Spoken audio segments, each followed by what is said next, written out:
Revision gear available, agreed. But before you proceed with the surgery, what are the steps you take? Oh, I will make sure the infection is diminished, sir. I will do How the would you make antibiotics. sure about that? I will do the giving antibiotics and also So you have given the evaluation. antibiotics, the spacer was there, and antibiotics were given for 6 weeks. Now you're planning for the surgery. So what tests you can do to rule out infection now? I will do laboratory finding first. Very good. What laboratory tests you want to check? I will do ESR and also CRP for evaluation. Very good. So at the time of surgery, what can you do to make sure that there is no infection? So you made the incision. Sorry, sir. What will I do? What can you do at the time of surgery to rule out infection? The vitamin properly. Okay. All right. Put some sample also to do the very good. Culture sensitivity. So what you can do, you can take some samples before you proceed to the surgery. And when you are actually planning your surgery, if you talk to your pathologist, you can take some samples, ask them to see immediately, which is called as frozen section. Is that available in Indonesia? I'm sure it is. It's available everywhere now. This is available. Yes. And what do you look for in those samples? For bacteria. Bacteria and what cells? Inflammatory cells. Leukocytes. Leukocytes, yes. So what is the criteria? Are you aware of the criteria to say that it is infected or not? I'm sorry, I think yeah, so you can check. I forget, sir. Thank you. That's okay. You send 6 samples and look for any more than 5 leukocytes in per high power field. What else you can do? Very simple test. Described by, which is now in the criteria for infection. And we do it every day for urine.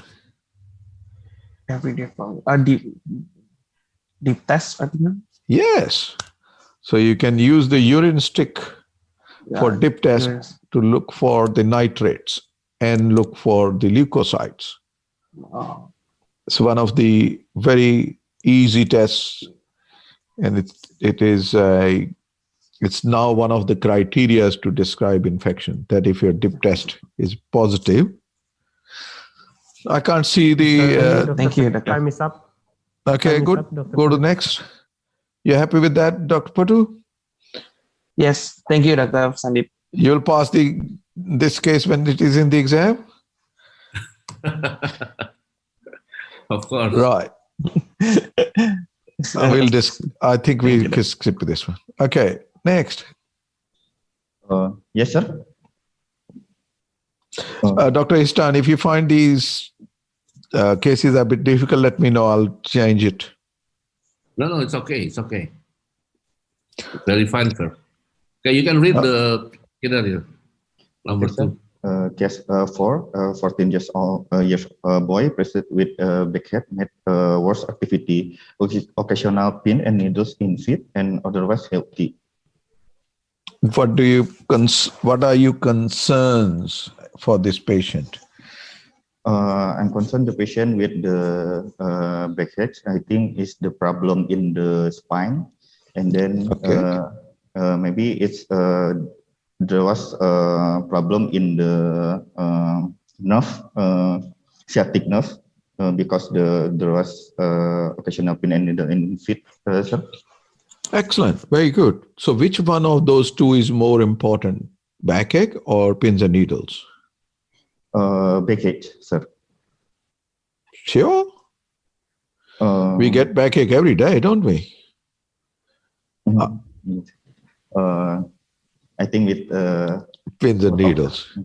Okay, so what do you want to do? So that is the X-ray. Yes, this is the X-ray AV and the lateral view. From the lateral, we can see the disruption on the alignment with the listhesis of the L5 to the S1. Very good. And then there was no widening of the disc cluster. All right. So this is a spondylolisthesis, right? Yes, sir. This is the spondylolisthesis. Are you aware of any classification for spondylolisthesis? From the spondylolisthesis, there was the Meyerding classification, sir. Very good. Yeah, tell us about it. The Meyerding classification, there are 5 classification. The first is the listhesis 2 till 25%, and 2 Meyerding 2. 25 till 50%. Meyerding 3, 50 till 75%, and then Meyerding 4 is 75 till the 100, and Meyerding 5 is spondyloptosis. Very good. So, what is this? So the patient comes back again a few months later. Yes. And then this X-ray shows a bit of a worsening. Yes, this X-ray showed worse, and then progressive to slip into the anterior. Yeah. And then at the AP, we can see the inverted Napoleon sign, sir. Very good. So how would you treat it? Because the patient with the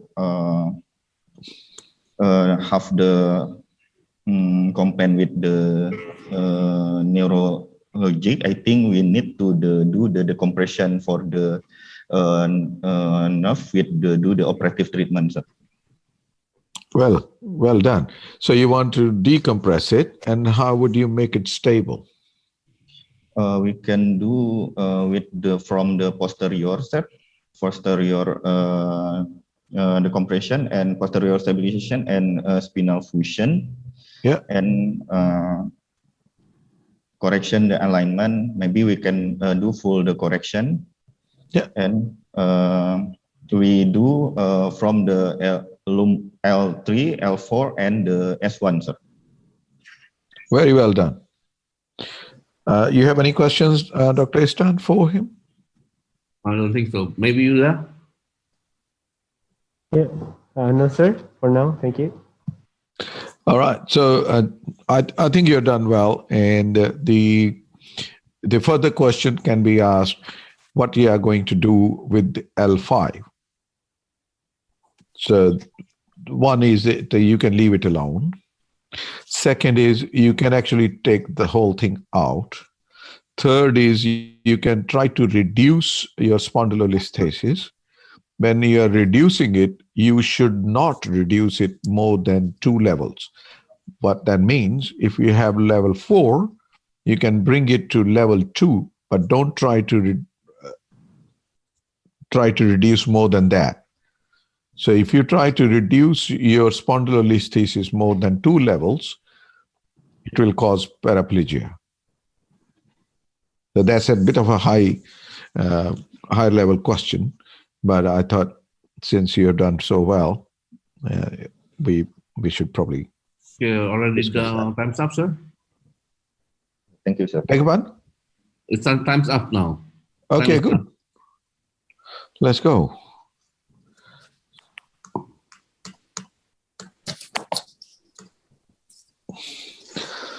Next. Yes, Doctor. So we have this 64-year-old lady comes with this deformity of the feet. Describe this deformity you see in there. Yes, we see there is 2 foot with bunion and valgus hallux bilateral. Here we can see there is a pronation at first finger, and I Fingers see are the in bunion hands, is in the toes. I mean the first phalanx. Mhm. There is a rotation there and valgus deformity. Good. What is this deformity called? A valgus deformity of the hallux valgus, doctor. Hallux valgus deformity. Right. Good. Yes, What investigation you would like to do now? I will do the X-ray investigation first. Very good. What clinical examination you would like to do, considering you want to operate on this patient?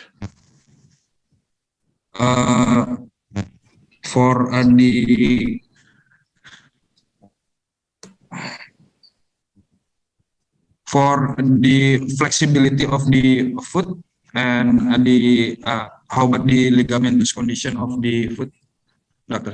All right. Good. So you want to look at that. What you would look in the metatarsophalangeal joint. What is the important thing there? So what will you clinically, what you want to see here? There is a bunion there, sir. There is bunion, but clinically, what you want to look at the movement. Is it Sorry. of how about the flexion and the extension of the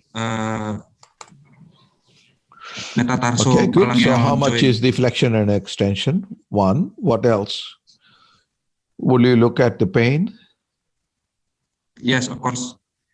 So if it is rigid and painful, what is your surgical option? So you have hallux valgus Yes. with a painful and rigid metatarsophalangeal joint. If there is a rigid and painful phalanx, maybe I think about the arthrodesis of the joint, doctor. Very good. How would you do that arthrodesis? Describe the operation for me. The approach we can do at the medial side, and we correct the deformity by osteotomy and do the desis with plating or screwing the joint, doctor. Where will you do the osteotomy? For this case, I will do at the head of the metatarsal, doctor. Okay. So in this case, if you look at the angle which is drawn on the left side and the right side picture, what is that angle called?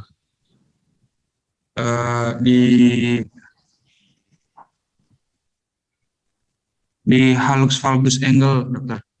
So the hallux valgus angle is this one. What is this angle called?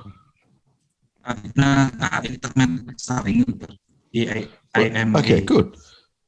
So if your intermetatarsal angle is 14 degrees or 15 degrees or above, where will be your osteotomy?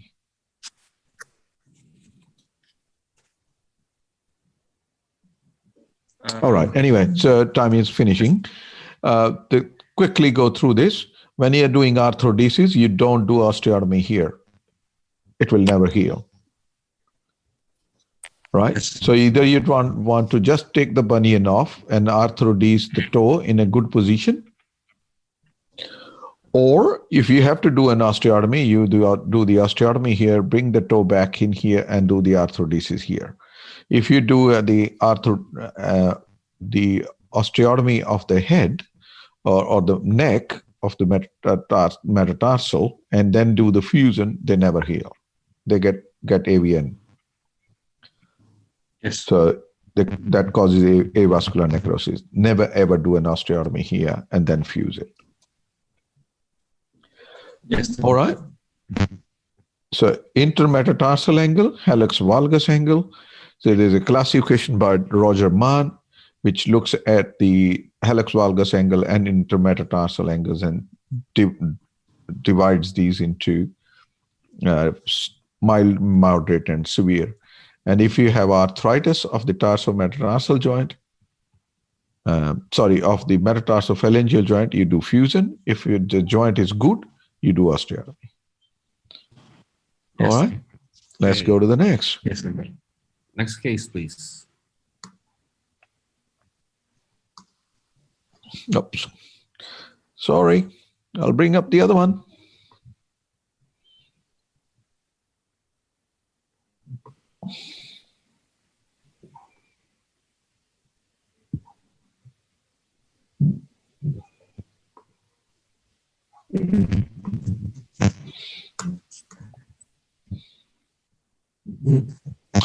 Okay, who's the next person? Number 4. Good morning, Doctor. Right. So this is an arthrogram of a child who came with dislocatable hips. And tell me what measurements you look for in the arthrogram of a DDH. Yes, Prof. So the arthrogram, we can evaluate for the medial dipole, Doctor, and we can measure it. Yes, Doctor. Yeah, please go ahead. Yes, we can measure it if the medial dipole is less than 5 millimeter, so it will be good prognosis. And if the medial dipole is more than 7 millimeter, it will be have higher risk for the avascular necrosis in the future, Doctor. Okay, what else you look for? So those are the measurements, agreed. But the more than 7 is not for AVN, more than 7 is for redislocation. It tells you that the hip is not concentrically reduced. Yes. What else you look for in an arthrogram? And then in the arthrogram, I will evaluate for the hip joint itself, Doctor. What do you mean by that? What I mean is the head of femur is already reducted into the hip joint or not? Is it in place or not? Okay, what else? And then maybe I will evaluate if there any possible blocks to the reduction, Doctor. How would you know that? Agreed, but how would you know that? For the imaging of the medial dipole, Doctor, maybe there is something. That is done. What else? What else will tell you that there is something blocking it, and where it is usually? How would you know whether the labrum is inverted or not? What is that sign called? Inverted labral, Doctor. Yeah, inverted labrum can be another blocking thing, isn't it? Do you know about rose thorn sign? So the labrum looks like a rose thorn on arthrogram. So you can see where it is sitting. So in this one, that is actually sitting outside. So it is sitting here. So you can see that. Another thing you look for, how ballooned up your capsule is. So it can become an hourglass-like capsule. See how big it is? Yes, that means it's a bad sign that you have such a big capsule, very flat, acetabulum, big dipole. This has a very big chance it will redislocate. All right? Yes, Doctor. So then the patient comes back because we knew it's not going to work. What will you do now? Yes, Doctor. In this case, I will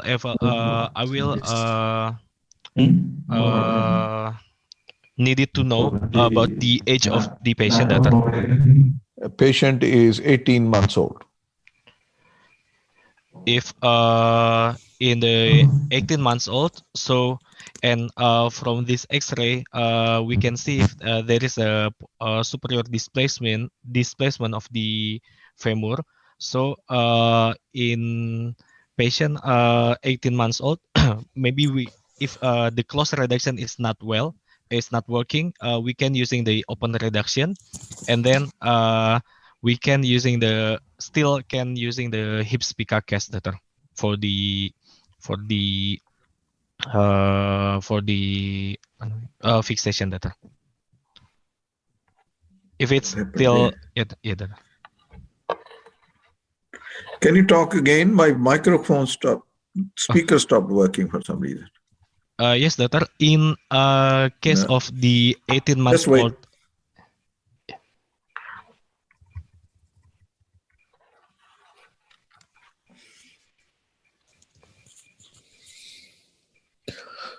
Hello? Yes, doctor. Okay, good. I can hear you again. Sorry. Yes, doctor. 18 months So- old baby, doctor. If it is already failed in close reduction, we can open reduction and continue with spica casting, doctor. Oh, good. Excellent. So, just excellent. So if your patient is 18 months old, you have to do an open reduction. And what you would need to do in addition to the reduction to make it stable? What osteotomies you want to do? For the osteotomy, maybe using the femoral osteotomy, doctor. The VDRO, doctor. Okay, so you do the femoral osteotomy, which is derotation. Yeah. And what do you do to the pelvis? To the pelvis itself, we can also using Salter osteotomy, doctor, to Very good. containing the femoral head. Excellent. That's what you need to do. Okay, can we move, sir? Okay. We have the next candidate, please. Thank you, Prof. Sandip. Yes, sir. Thank you. Sorry, I'm having a bit of a hard time with the computer not doing well. So you have the next person, please. Yes, sir. So you have a 30-year-old man has a lump on the lateral malleolus, right? Yes, sir. So tell me the structures which run behind the lateral malleolus. The structure run behind the lateral malleus. It could be the superficial peroneal nerve or the sural nerve, sir. And then there was Achilles tendon. Achilles tendon is not near the lateral malleolus. We are talking about structures behind the lateral malleolus. Peroneus, sir. Peroneus. Peroneus, yeah, peroneus longus, peroneus brevis, Yes, sir. and And then which there nerve? was superficial peroneal nerve, sir. Peroneal nerve, okay. And there was a sural nerve, sir. Sural nerve as well. Very good. So you have a lump behind the lateral malleolus, which is in the soft tissue, right? Yes, It sir. can arise from all those, any one of those, right? Agree? Yes, sir. Yes, agree, sir. And that is the lump on MRI. What do you think it looks like? There was hyperintensity, and there was a septa. It could be, it could be the nerve or the, it could be the nerve, sir, or the muscle or Very tendon, good. sir. I owe you a coffee when I meet you. I'm with you, Sandip, with coffee. That's right. So it's a classical MRI of a neuroma. So that's how it looks. So you want to take it out and you want to excise this. What will you tell the patient? What is going to happen? Oh yes, sir.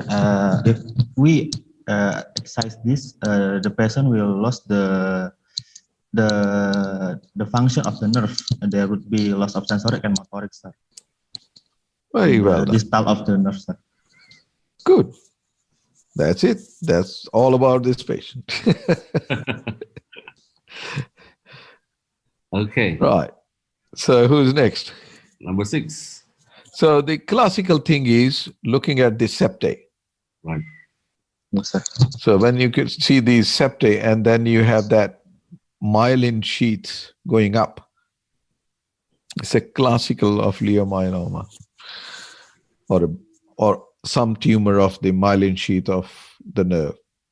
Very well done.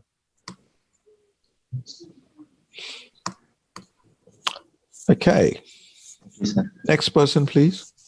Yes, sir. So this person is diabetic and he's 55 years old, has this ulcer.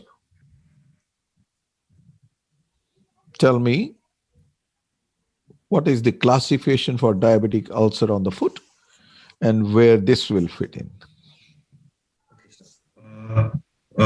From what I know, sir, the classification for the diabetic ulcer is the Wagner classification, sir. We have 5 grades, including Yep. grade 0, sir. In grade 0, the skin is intact, but there are bone